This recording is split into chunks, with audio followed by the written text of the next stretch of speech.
Let's talk about him. Let's hymn for him. This is Christ Talks. You are listening to the Tagalog version of the story of redemption, written by Ellen Gould White. It is a reviewed story of man's creation, his fall into sin, and how Christ redeemed the human race.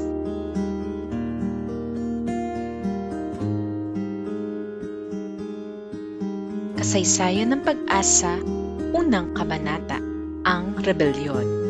Sa langit, bago siya magrebelde, isang mataas at dinadakilang anghel si Lucifer, kasunod sa karangalan ng sariling anak ng Diyos. Maamot na mamanaag ang kaligayahan sa kanyang mukha, gaya ng ibang mga anghel. Mataas at malapad ang kanyang noo. Nagpapakita na matinding katalinuhan. Perpekto ang hubog ng kanyang katawan, marangal at makisig ang tindig. Isang bukod-tanging liwanag ang sumisinag sa kanyang mukha at sa palibot niya na mas matingkad at maganda ang ningning kaysa sa nakapalibot sa ibang mga anghel. Gayunman si Kristo na anak ang nangingibabaw sa buong kapulungan ng mga anghel. Kaisa na niya ang Ama bago pa man likhain ng mga anghel. Nainggit si Lucifer kay Kristo at inangkin niya unti-unti ang otoridad na nauukol lamang kay Kristo. Kinilala ng mga anghel si Kristo bilang pinuno ng kalangitan, katulad ng sa Diyos ang kanyang kapangyarihan at otoridad. Inisip ni Lucifer na paborito siya ng mga anghel sa langit. Binigyan siya ng Diyos na mataas na posisyon, subalit hindi ito pumukaw sa kanya ng pasasalamat at papuri sa kanyang manlilikha. Hinangad niya ang kataasan ng Diyos. Nagmalaki siya sa napakataas niyang kalagayan. Alam niyang pinararangalan siya ng mga anghel. Meron siyang napakahalagang misyong dapat isagawa.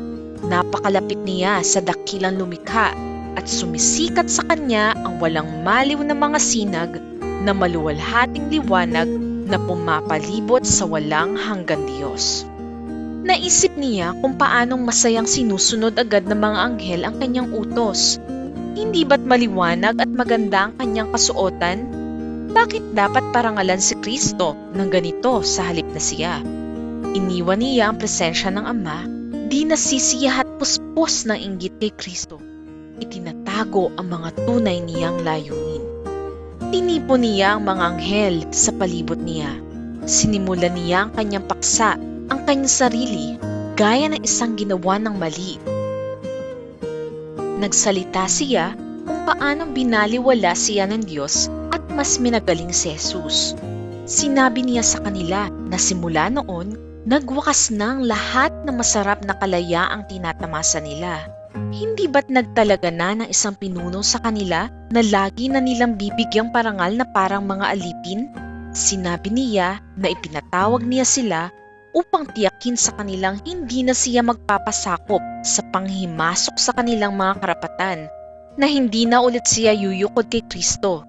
Sa halip, kukunin niya ang karangalang dapat iginawad sa kanya ng Diyos at magiging commander siya ng lahat ng magpapasakop para sumunod sa kanya at sa kanyang tinig. Nagkaroon ng matinding pagtatalo mga anghel. Pinagsikapan ni Lucifer at ng mga kakampi niya na baguhin ang pamahalaan ng Diyos. Nagrebelde sila sa otoridad ng anak. Sinikap ng mga tapat na anghel na maibalik ang makapangyarihan at rebeldeng anghel sa kalooban ng may likha.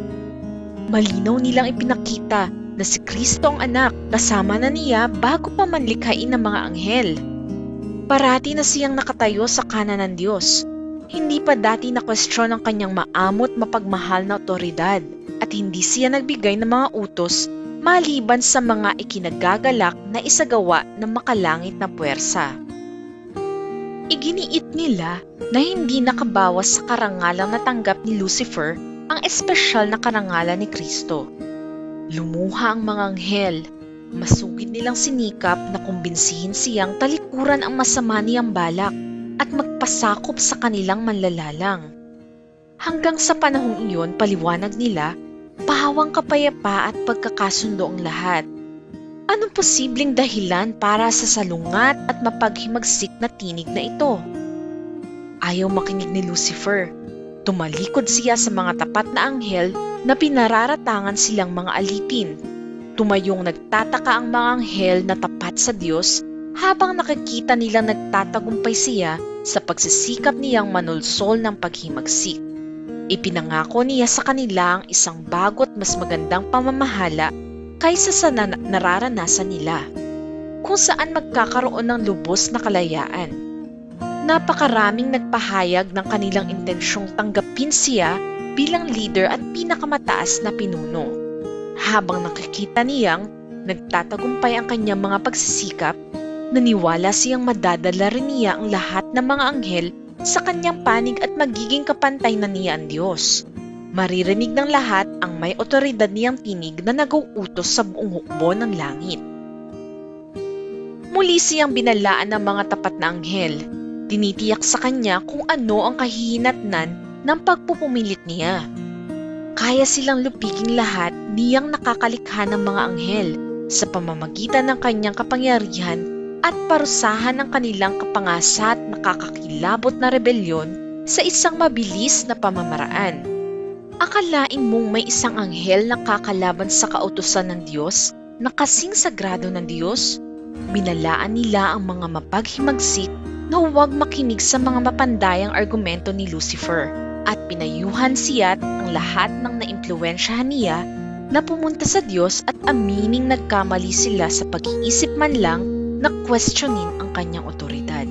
Marami sa mga kakampi ni Lucifer ang gustong sumunod sa payo ng mga tapat na anghel at pagsisihan ang diskontento nila at muling matanggap sa pagtitiwala ng ama't anak.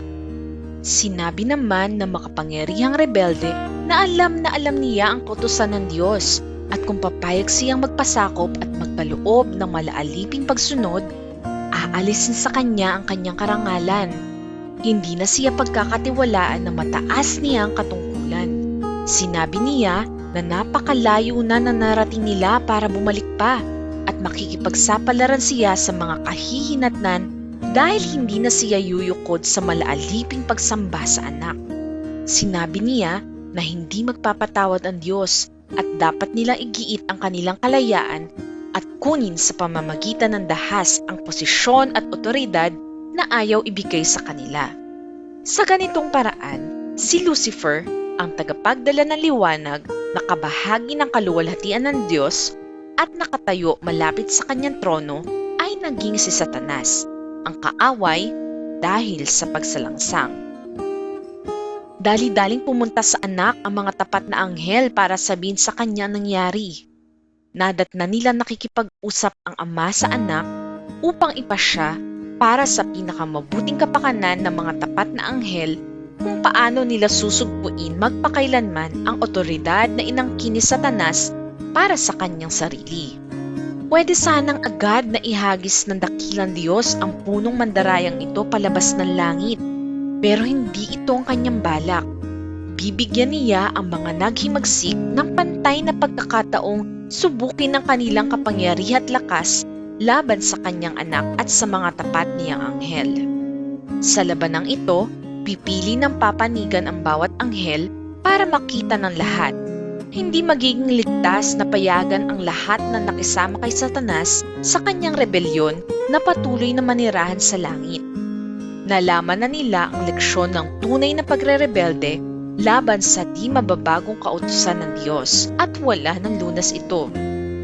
Kung ginamit ng Diyos ang kanyang kapangyarihan para parusahan ang punong rebeldeng ito, hindi malalantad ang mga di nasisiyahang anghel, kaya't gumawa ang Diyos ng ibang hakbang dahil gusto niyang ihayag ng malinaw ang kanyang katarungan at katwiran sa lahat na makalangit na mga nilalang.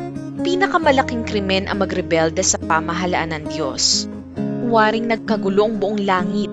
May kanya-kanyang pangkat ang mga anghel at may mas mataas na makapangyarihang anghel bilang pinuno sa bawat dibisyon. Nakikipaglaban si Satanas sa kautusan ng Diyos dahil nag-aambisyon siyang itaas ang kanyang sarili at ayaw magpasakop sa kapamahalaan ng anak ang dakilang pinuno ng langit. Ipinatawag ang lahat ng anghel para humarap sa Ama. Walang kahiyahayang inanunsyo ni Satanas na hindi siya masaya na pinararangalan si Kristo sa halip na siya. Buong pagmamalaki siyang tumayo't iginiit na dapat siyang maging kapantay ng Diyos. Umiyak ang mabubuting anghel na marinig ang mga sinabi ni Satanas at ang bastos nitong pagmamayabang. Idiniklara ng Diyos na hindi na pwedeng manatili pa sa langit ang mga mapaghimagsik. Nakamit nila ang mataas at masayang kalagayan sa sansinukob sa kondisyong susunod sila sa kautosang ibinigay ng Diyos upang pangasiwaan ang mas mataas na uri ng matatalinong nilalang. Subalit walang paglalaang ginawa para iligtas ang mga mangangahas na suwayin ang kanyang kautusan. Naging mas malakas ang loob ni Satanas na magrebelde, na ipinahahayag ang kanyang paghamak sa kautusan ng lumikha. Sinabi niyang hindi kailangan ng mga anghel ng kautusan, kundi dapat lang hayaang malayang sundin ang sarili nilang kagustuhan, na laging gagabay sa kanila ng tama. Sabi niya, isang paghigpit sa kanilang kalayaan ang kautusan, at isang dakilang mithiin ng kanyang pagsalungat ang pagbuwag sa kautusan. Nasa lubos nilang pagsunod sa kautusan ang kaligayahan ng mga anghel. May bukod tanging gawaing nakatakda ang bawat isa at merong napakagandang kaayos at nagkakasundong pagkilos sa langit hanggang sa magrebelde si Satanas. Nagkaroon ng digmaan sa langit. Nakipaglaban ng anak, ang prinsipe ng kalangitan at ang mga tapat niyang anghel sa punong rebelde sa mga nakisama sa kanya. Nagwagi ang anak at mga tapat na anghel at pinatalsik sa langit si Satanas at ang kanyang mga kakampi. Kinilala't sinamba ng lahat na natitirang anghel ang Diyos ng katarungan. Walang naiwang bahid ng rebelyon sa langit. Naging mapayapat nagkakasundong muli ang lahat gaya ng dati. Ikinalungkot ng mga anghel sa langit ang kapalaran ng mga kasama nila sa kaligayahan at kaluwalhatian. Dama ng buong langit ang kanilang pagkawala. Kinausap ng Ama ang kanyang anak na isagawa agad nila ang kanilang plano na likhain ang tao para manirahan sa lupa. Ilalagay niya sila sa yugto ng pagsubok upang tingnan ang kanilang katapatan bago sila gawing ligtas magpakailanman. Makakamtan nila ang pabor ng Diyos, makikipag-usap sila sa mga anghel at ang mga anghel sa kanila. Hindi minabuti ng Diyos na ilagay sila sa hindi maaabot na kapangyarihan ng pagsuway.